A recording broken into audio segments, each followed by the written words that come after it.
오늘 우리에게 주시는 하나님의 말씀은 누가복음 17장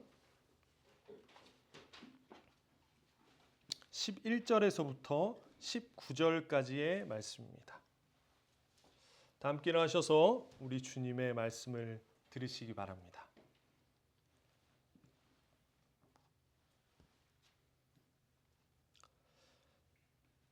예수께서 예루살렘으로 가시는 길에 사마리아와 갈릴리 사이로 지나가시게 되었다. 예수께서 어떤 마을에 들어가시다가 나병 환자 10사람을 만나셨다. 그들은 멀찍이 멈추어 서서 소리를 높여 말하였다. 예수 선생님, 우리를 불쌍히 여겨 주십시오. 예수께서는 보시고 그들에게 말씀하셨다. 가서 제사장들에게 너희 몸을 보여라. 그런데 그들이 가는 동안에 몸이 깨끗해졌다. 그런데 그들 가운데 한 사람은 자기의 병이 나은 것을 보고 큰 소리로 하나님께 영광을 돌리면서 되돌아와서 예수의 발 앞에 엎드려 감사를 드렸다. 그런데 그는 사마리아 사람이었다. 그래서 예수께서 말씀하셨다. 10사람이 깨끗해지지 않았느냐? 그런데 9사람은 어디에 있느냐? 하나님께 영광을 돌리러 되돌아온 사람은 이 이방 사람 한 명밖에 없느냐? 그런 다음에 그에게 말씀하셨다. 일어나서 가거라.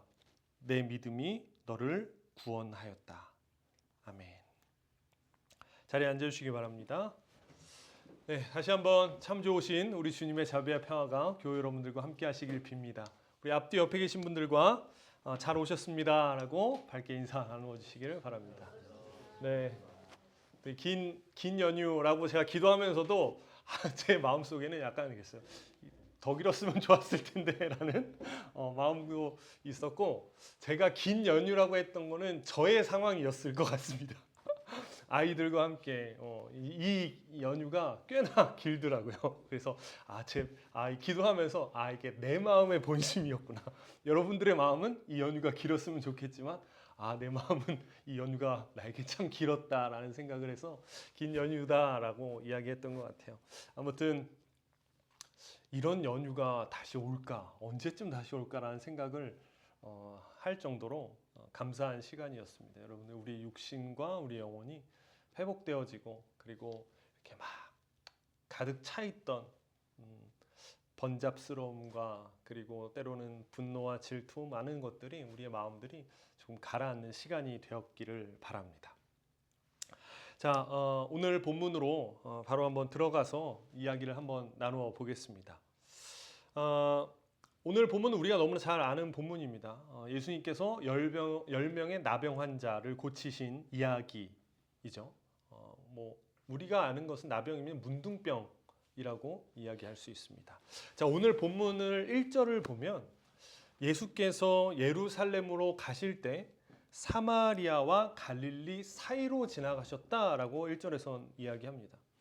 성경은 그냥 예수님께서 지나가셨다라고 이야기하지 않으시고 사이에라고 말하죠. 사이에. 여러분, 예수님의 걸음은 언제나 이처럼 사이에 있었습니다. 하나님과 인간 사이, 유대인과 이방인 사이, 부자와 가난한 사람 사이, 의인과 죄인 사이. 예수님은 늘 이 경계 위를 걸으셨다라는 것을 오늘 본문이 이 사이에라는 단어를 통해서 우리에게 알려주는 것 같아요. 예수님은 그 경계 위에 서셔서 갈라진 인간 사회를 화해시키는 하나님의 통로로 자신을 내어 주셨던 겁니다. 우리는 기도하고 찬양합니다. 예수님의 눈이 내 눈이 되기를, 예수님의 손이 내 손이 되기를 기도하는데, 여러분, 예수님의 눈과 마음과 손을 갖는다는 것은 이런 겁니다. 상처난 것, 갈라진 것, 끊어진 것, 이런 것들이 눈에 보이고, 그리고 그런 것들을 피하거나 손가락질하지 않고 그것을 메워주고 그 끊어진 것을 연결하고 평화의 통로로, 화평의 통로로 우리 자신을 내어드리는 것이야말로 우리가 예수님의 손과 발이 되고 예수님의 눈을 갖게 되는 것이라고 볼 수 있어요. 자, 예수님께서 이 사마리아와 이 갈릴리 사이를 지나가시다가 한 마을에 가십니다. 자, 이 마을에 들어가시다가 10명의 나병 환자를 만나십니다. 자, 여러분 여기서 들어가시다라는 것을 이 나병 환자들이 어디에 있었다라는 걸 알려줘요. 자, 마을에 들어가시다가 만났다라는 것은 이 나병 환자들이 어디에 있다라는 거죠? 마을 밖에 있었다라는 것을 알려줍니다. 왜냐하면 이때 당시에 우리가 알듯이 나병이라는 것은 뭐 지금도 사실 그렇죠. 나병이라는 것은 전염병임을 이전에 하나님께 저주를 받은 사람들이라는 표식이었어요. 그래서 나병이 걸리면 마을 안에서 살 수가 없습니다. 그래서 마을 밖에서 이들이 모여서 10명이라는 사람이 모여서 살았다라는 것을 알 수가 있습니다. 자, 이때 이 마을로 예수님이 지나가시는 것을 보고 나병 환자들이 크게 소리쳐서 외칩니다. 선생님, 예수 선생님, 우리를 불쌍히 여겨달라고 이야기를 합니다. 이때 예수님께서 그 사람들에게 그냥 이렇게 이야기합니다. 제사장에게 가서 너희의 몸을 보여라 라고 이야기합니다. 레위기 13장 14장을 보면 뭐라고 기록되면 제사장의 역할 중에 뭐 하나를 이야기하고 있는데 그게 뭐냐면 당시 악성 피부병이 생기면 제사장이 살펴보고 판단을 하는 겁니다. 이게 그냥 피부병인지 아니면은 흔히 해서 나병인지를 확인하는 거예요. 근데 이 사람은 의사처럼 확인하는 건 아니고 제사장의 역할은 겁니다. 나병임이 확인되면은 그 사람들에게 부정하다라고 이야기를 해요. 그러면 그 선언과 동시에 이 사람들은 격리가 되게 됩니다. 반대로 회복된 경우에도 마찬가지예요. 몸이 좀 괜찮아지면 제사장에게 가서 확인을 합니다. 그럼 제사장이 이제 정하다, 정결하다라고 이야기를 하면 선언을 하면 제사를 드리고 일상으로 복귀할 수가 있었어요. 그러니까 예수님께서 제사장에 가서 너희의 몸을 보여라 라고 이야기한 겁니다. 자, 이 사람들 10명이 제사장을 향해 갑니다. 그런데 가다가 병이 나요. 가다가 병이 납니다. 그런데 사건은 이 다음에 벌어집니다. 우리가 알듯이 10명의 사람이 고침을 받았는데 한 사람만 예수님을 찾아와서 감사를 드리게 되는 거예요. 자, 우리가 10명 중에 한 사람, 이 이야기를 딱 듣는 순간 우리의 뇌는 딱 두 분류를 나눕니다. 한 사람과 9사람을 비교하게 되죠. 예수님을 찾아와 감사한 사람은 믿음이 좋은 사람. 예수님을 찾지 않은 9사람은 약간은 괘씸한 사람, 좀 믿음이 없는 사람, 감사할 줄 모르는 사람, 이렇게 생각합니다. 그리고 보통은 하나님께 감사하는 삶을 살아야 된다라고 이야기를 하죠. 근데 여러분 정말 그럴까요? 정말 이 9사람은 하나님께 감사하지도 않고 믿음이 없는 사람일까? 그렇지는 않은 것 같아요. 여러분 보면 이 10명이 모두 제사장을 찾아가다가 고침을 받습니다. 자, 언제 고침을 받는다고요? 찾아가다가 고침을 받습니다. 그러니까 병이 낫지도 않았는데 제사장을 찾아간 거예요. 여러분 병이 안 낫는데 제사장을 찾아간다는 것은 엄청난 모험입니다. 만약에 낫지 않았는데 제사장을 찾아가잖아요. 그러면 정말 그 마을에서 도를 맞습니다. 근데 이 10명 다 어떻게 했죠? 예수님 말을 듣자마자 그냥 제사장을 찾아간 거예요. 그리고 병이 낫고 제사장에게 도착했으니까 이 사람들이 윤리적으로도 크게 문제가 있는 사람들은 아닙니다. 그러니까 이 9명의 사람이 믿음이 없다거나 아니면 은혜를 모르는 사람이라고 단정 지을 수 없어요. 왜냐하면 이 사람들도 예수님의 말씀을 듣고 즉시 행했고 그리고 그 어찌 보면 모험적인 일을 감행했기 때문에 이 사람들이 믿음이 없다라고 쉽게 치부할 수 없는 겁니다. 여러분 우리가 어떤 사람의 행동을 보고 믿음이 있다 없다라는 것을 쉽게 단정 짓지 말아야 되는 이유가 여기에 있습니다. 자, 어찌되었던 이 9사람이 돌아오지 않아요. 자, 그런데 오늘 본문은 돌아오지 않은 9사람을 책망하는 데 집중하지 않습니다. 성경에 이 사람들에 대한 이야기가 없어요. 이들이 믿음이 있었는지 없었는지에 대한 이야기도 없고 이 사람들이 어떻게 됐는지도 이야기가 없어요. 그 말은 본문이 집중하는 포인트는 이 9사람이 아니라는 거예요. 오히려 오늘 본문은 예수님께 돌아온 이 한 사람에게 우리를 집중시킵니다. 누구죠? 바로 사마리아 사람입니다.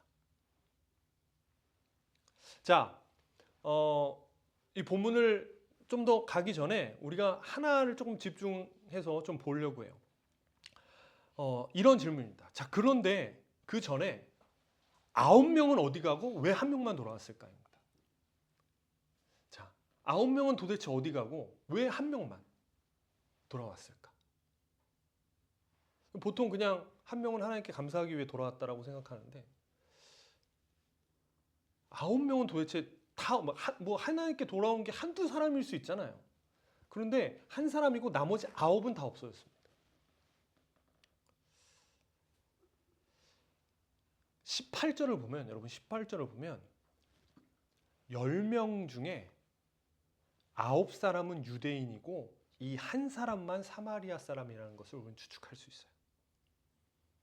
10명의 사람이 나병 환자가 있는데 예수님께 돌아온 사람은 사마리아인 하나다라고 이야기를 하는 것을 보면 거꾸로 이 나머지 9은 유대인인 것을 우리는 알 수 있습니다. 여러분 우리가 잘 알듯이 당시에 유대인과 사마리아인은 절대로 같이 살 수 없습니다. 함께 지내지 않았어요.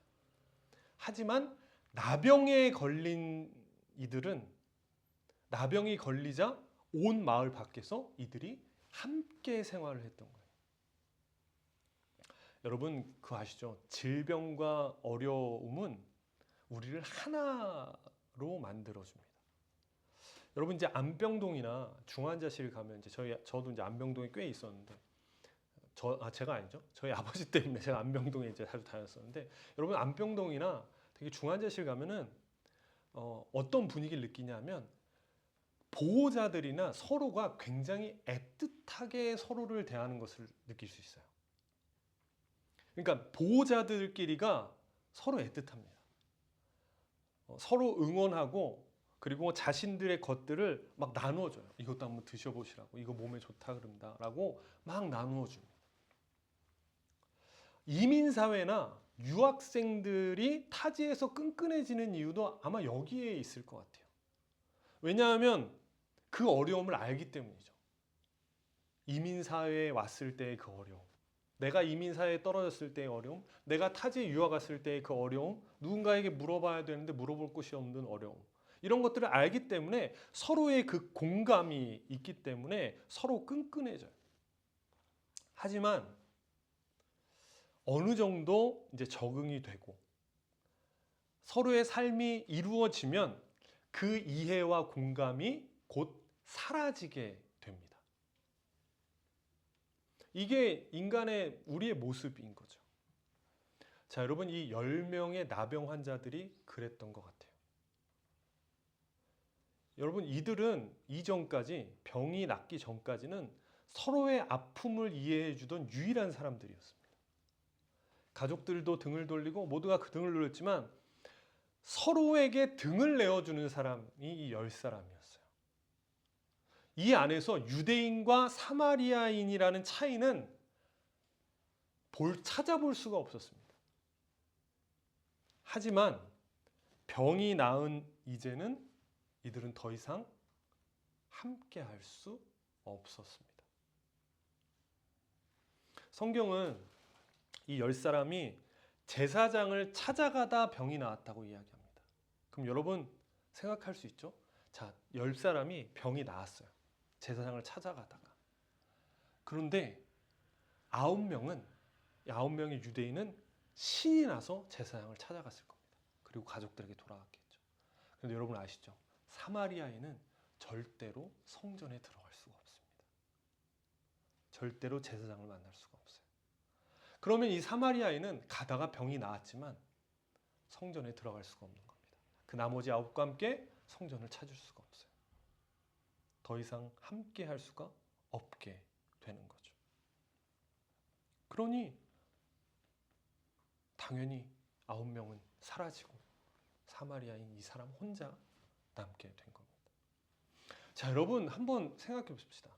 여러분 사마리아 사람이 왜 예수님께 돌아왔을까요? 믿음이 좋아서? 감사를 드리기 위해서? 물론 그럴 수도 있었을 겁니다. 그런데 더 근본적으로는 그는 갈 곳이 없었습니다. 성전을 찾아갈 수도 없고 마을로 들어갈 수도 없었던 거죠. 병 고침의 기쁨을 나눌 사람도 자신의 간증을 나눌 이웃도 없었습니다. 그는 돌아갈 곳이 없었던 사람인 겁니다. 그래서 예수님께 찾아온 거죠.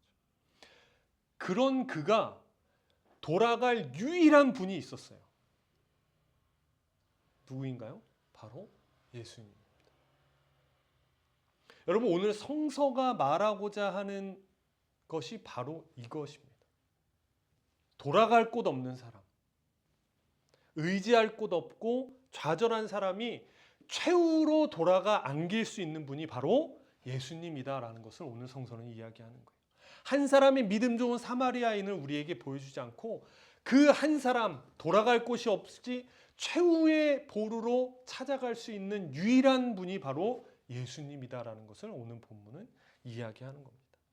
그리고 그 무너진 사람을 받아주시는 분이 예수님이다라고 이야기하는 것. 이것이 오늘 우리에게 선포되는 복음입니다. 예수님은 말합니다. 수고하고 무거운 짐진 자들아 다 내게로 오라. 내가 너희를 쉬게 하리라 라고 이야기해요. 왜 짐이 있는지, 왜 좌절하는지, 왜 넘어짐지에 대해 집중하지 않습니다. 성경은 뭐라고 이야기하죠? 그건 다 알 수 없다라고 이야기해요. 중요한 것은 그런 내가 예수님을 찾을 수 있다라는 사실입니다. 그런 내가 최후에 돌아갈 곳이 바로 예수님이다라는 사실이죠. 여러분, 그리스도의 몸이라 일컬을 받는 교회도 그러해야 됩니다. 감싸주며 기댈 수 있는 곳이 되어야 되는 거예요.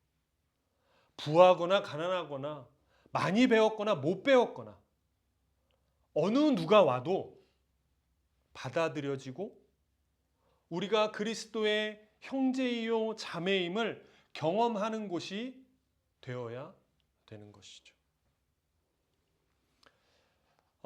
돌아와 감사를 드린 사마리아인에게 예수님께서 말씀하십니다. 일어나서 가거라. 내 믿음이 너를 구원하였다라고 이야기해요. 가라고 말씀하십니다.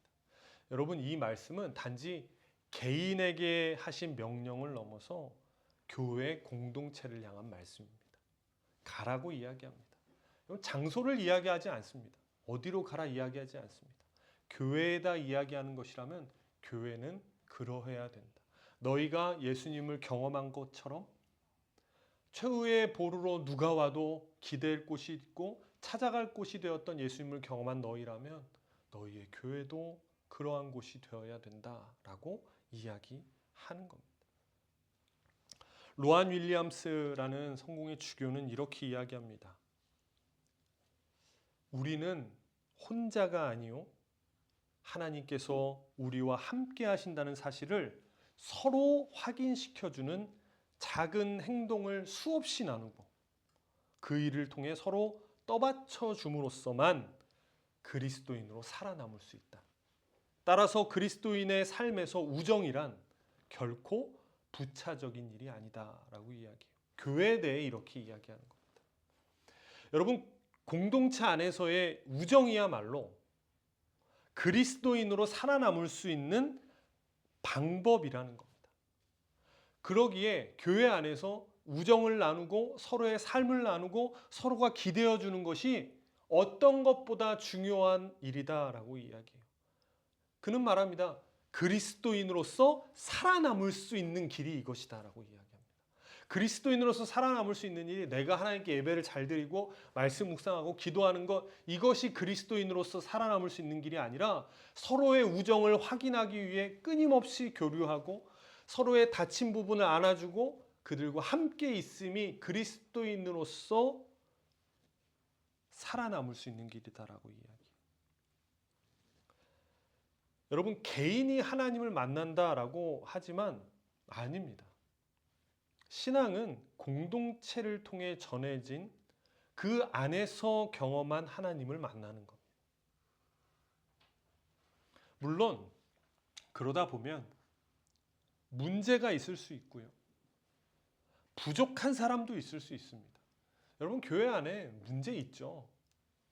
부족한 사람도 있고요. 나와 다름으로 인해서 갈등이 있을 수도 있습니다. 나는 아무 생각 없이 이야기했는데 누군가는 상처받을 수 있고, 우리의 본능적인 본성적인 것이 툭툭 튀어나오면서 오해가 있을 수도 있어요. 여러분, 나누면 편한 거 너무나 잘 압니다. 생활 수준에 따라, 학력에 따라, 직업군에 따라, 관심사에 따라 나누면 편한 거 알죠. 그러면 조금 더 유익하다라는 것도 압니다. 그런 우리에게 오늘 예수님은 이렇게 물으십니다. 9은 어디 있느냐? 왜 같이 있지 않냐? 라고 물으십니다. 왜 너는 따로 있냐? 왜 너희만 따로 있니? 라고 물으십니다. 여러분, 교회는 동아리가 아닙니다. 서로의 관심사가 맞는 사람들끼리 모인 곳도 아닙니다. 내 신념과 내 정치 색깔과 맞는 사람들만 모인 곳도 아닙니다. 그러면 그건 교회가 될 수 없습니다.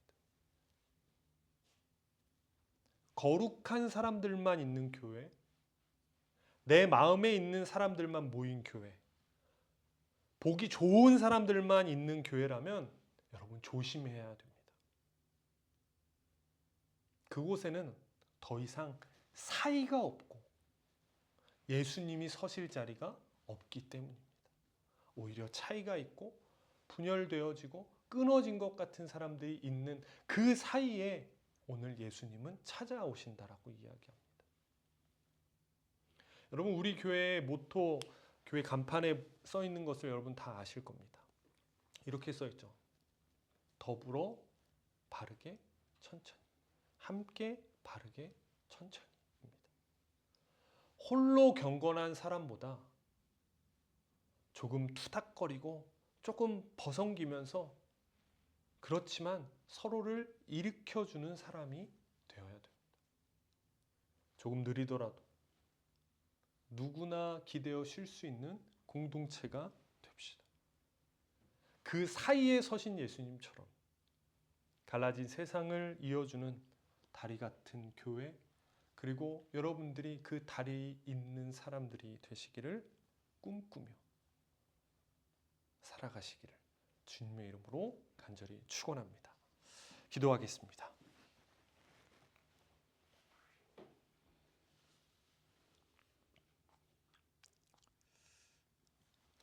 하나님, 하나님께서 우리 인간과 하나님 사이에 예수 그리스도를 보내주셔서 죄와 하나님 사이에 끊어진 그 다리를 연결해 주셔서 당신의 몸을 들이셨음을 우리는 잘 압니다. 우리의 죄악됨과 우리의 어리석음이, 우리의 교만함이 끊어진 그 다리를 건널 수 없게 하였지만 예수님께서 그 사이에 오셔서 하나님과 우리를 연결해 주시고 그것을 위해 스스로 십자가를 지셨음을 하나님, 우리는 믿음으로 고백합니다. 하나님, 우리도 우리에게 구멍나고 끊어지고 분열된 곳에 예수님이 있기를 간절히 원합니다. 하나님, 우리는 혼자가 아니고 서로 함께 서로가 하나님의 사람들임을 확인시켜주는 하나님의 교회로 우리를 부르셨음을 기억합니다. 당신의 교회 안에서, 공동체 안에서 우정을 쌓고 그리스도의 몸된 교회로 서로 지어져 갈 수 있도록 하나님 도와주옵소서. 세상은 끊임없이 우리를 개별화하고 분절시킵니다. 그러나 하나님은 우리를 몸으로 부르셔서 서로를 이어주고 서로의 등이 되어주라 오늘 명령하셨습니다. 그리스도인이란 하나님의 뜻을 따라 이 세상을 모험하는 사람을 기억하며 누구나 기대어 쉴 수 있고 이 안에서 하나님 회복을 누리는 그러한 당신의 몸 될 수 있도록 도와주옵소서. 이 땅의 많은 교회들이 그렇게 끊어진 곳을 이어주며 어떤 이들이라도 자격이 있고 받아들여짐을 경험할 수 있는 곳 되게 하여 주시고 당신의 자녀 한 사람 한 사람도 각자의 선 곳에서 그렇게 화평의 도구로 평화의 도구로 사용되어질 수 있도록 하나님 우리를 인도하여 주옵소서. 그 사이에 서신 예수님처럼 갈라진 세상을 이어주는 다리가 되는 교회 되기를 소망합니다. 이 시간 우리 마음 가운데 주님 임하셔서 새로이 다리 되어 살아갈 수 있도록 하나님 다짐한 우리에게 성령님 함께하여 주시옵소서. 예수 그리스도의 이름으로 간절히 기도합니다. 아멘. 네, 이 시간 여러분을 성찬의 자리로 초대합니다. 당신의 몸을 내어주셨습니다.